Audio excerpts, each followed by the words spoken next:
भारतामध्ये आर्थिक विषमता आणि सामाजिक स्तरांची रचना अत्यंत जटिल आहे आणि विविध अहवालानुसार श्रीमंत, मध्यमवर्गीय आणि गरीब लोकसंख्येचे प्रमाण वेगवेगळे दिसते. ऑक्सफॅमच्या 2023च्या अहवालानुसार देशातील सर्वात श्रीमंत 1% लोकांकडे देशाच्या एकूण 40% संपत्तीपेक्षा अधिक हिस्सा आहे.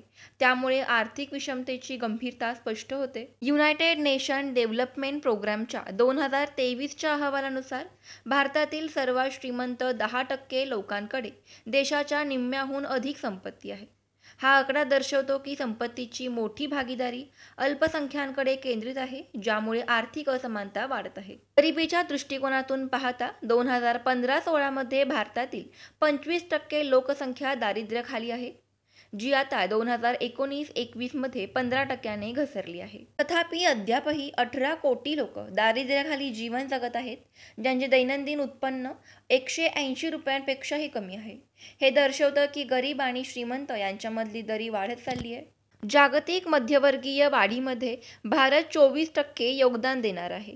तथापि मध्यमवर्गीयांची अचूक टक्केवारी निश्चित करणे कठीण आहे, कारण मध्यमवर्गीयांची व्याख्या आणि मोजमापीच्या पद्धती विविध असू शकतात. एकूणच भारतातील आर्थिक विषमता आणि सामाजिक स्तरांची रचना अत्यंत जटिल आहे.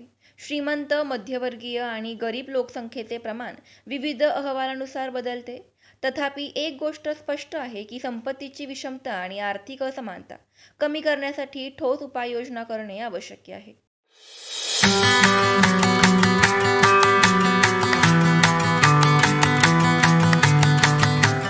धन्यवाद. माहिती आवडल्यास फॉलो, लाईक, शेअर करा आणि अशाच माहितीसाठी पाहत रहा आपला महाराष्ट्र डिजिटल.